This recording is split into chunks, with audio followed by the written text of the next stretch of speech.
Assalamualaikum warahmatullahi wabarakatuh. Nama saya Indah Nurul Arfilaila dari kelas 2 PKIB NIM 20171011049.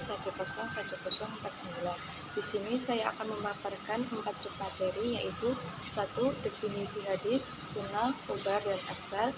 2. Persamaan dan perbedaan hadis, sunnah, khobar, dan atsar. 3.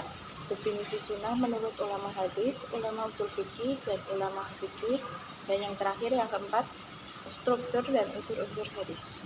Adapun materi yang pertama, yaitu definisi hadis, sunnah, khobar, dan atsar. Apakah teman-teman ada yang tahu definisi dari hadis, sunnah, khobar, dan atsar? Hadis adalah segala sesuatu yang datang dari Nabi Muhammad SAW, baik yang berupa perkataan, perbuatan, persetujuan, ataupun sifat. Sunnah adalah jalan yang ditempuh oleh Rasulullah SAW dan para sahabatnya, baik ilmu, keyakinan, ucapan, perbuatan, maupun penetapan. Khobar adalah segala sesuatu yang datang dari Nabi Muhammad SAW ataupun yang lainnya, yaitu sahabat beliau, tabi'in, tabi'in, atau generasi selanjutnya. Atsar adalah segala sesuatu yang datang selain dari Rasulullah SAW, yaitu dari sahabat, tabi'in, atau generasi setelah mereka. Selanjutnya, materi yang kedua, yaitu persamaan dan perbedaan hadis, sunnah, khobar, dan atsar. Menurut sebagian ulama, persamaan antara keempat istilah itu adalah muradatif atau mempunyai pengertian yang sama. Alasannya adalah segala sesuatu yang disandarkan kepada Nabi Muhammad SAW, baik yang berupa perkataan, perbuatan, maupun takrir atau ketetapan beliau. Para ulama membedakan antara hadis, sunnah, khobar, dan atsar sebagai berikut. 1. Hadis dan sunnah. Hadis terbatas pada perkataan, perbuatan, takrir yang bersumber pada Nabi Muhammad SAW.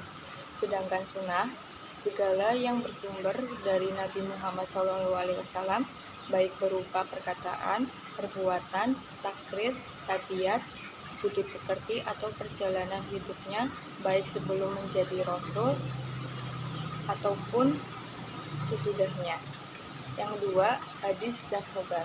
Sebagian ulama hadis berpendapat bahwa khobar sebagai sesuatu yang berasal atau disandarkan kepada selain Nabi Muhammad SAW, sedangkan hadis sebagai sesuatu yang berasal atau disandarkan pada Nabi Muhammad SAW. Yang ketiga, hadis dan atsar. Jumhur ulama berpendapat bahwa atsar sama artinya dengan khobar dan hadis. Ada juga ulama yang berpendapat bahwa atsar sama dengan khobar, yaitu sesuatu yang disandarkan pada Nabi Muhammad SAW, sahabat, dan tabi'in. Materi yang ketiga yaitu definisi sunnah menurut ulama hadis, ulama usul fikih, dan ulama fikih. 1. Sunnah menurut ulama hadis. Sunnah adalah sesuatu yang diriwayatkan dari Rasulullah, baik ucapan perbuatan beliau maupun ucapan dan perbuatan sahabat, baik yang diingkari oleh beliau atau takrir atau sifat, baik sifat fisik maupun akhlak atau karakter dan perangkai, atau perjalanan hidup beliau baik sebelum menjadi rasul maupun setelah menjadi rasul. Yang kedua, sunnah menurut ulama usul fikih. Sunnah adalah apa yang tidak terdapat dalam Al-Quran, namun diriwayatkan dari Rasulullah SAW, baik sunnah ini menjadi penjelasan bagi Al-Quran maupun tidak. Yang ketiga, sunnah menurut ulama fikih. Sunnah adalah ungkapan untuk sesuatu yang hukumnya tidak wajib. Misalnya, ini hukumnya sunnah, maka maksudnya bukan wajib, bukan fardu, bukan haram, dan bukan pula makruh. Terakhir, materi keempat yaitu struktur dan unsur-unsur hadis. Struktur dan unsur-unsur hadis terbagi menjadi 4, yaitu 1. Sanad. Sanad adalah rangkaian para periwayat hadis yang menghubungkan sampai pada redaksi hadis. Yang kedua, rawi.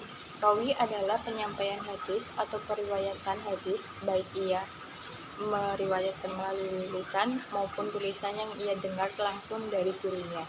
Yang ketiga, matan. Matan adalah kalimat setelah berakhirnya sanad suatu hadis, dalam artian apabila rantai sanad telah disebutkan, maka setelah itu adalah matannya. Dengan kata lain, matan adalah redaksi hadis itu sendiri. Yang keempat, sihotat tahammul ada adalah sesuatu kegiatan menerima dan menyampaikan riwayat hadis secara lengkap, baik berkenaan dengan mata rantai sanad maupun matan. Sekian yang dapat saya sampaikan, semoga bermanfaat. Mohon maaf bila ada kesalahan. Wabillahi taufiq wal hidayah. Assalamualaikum warahmatullahi wabarakatuh.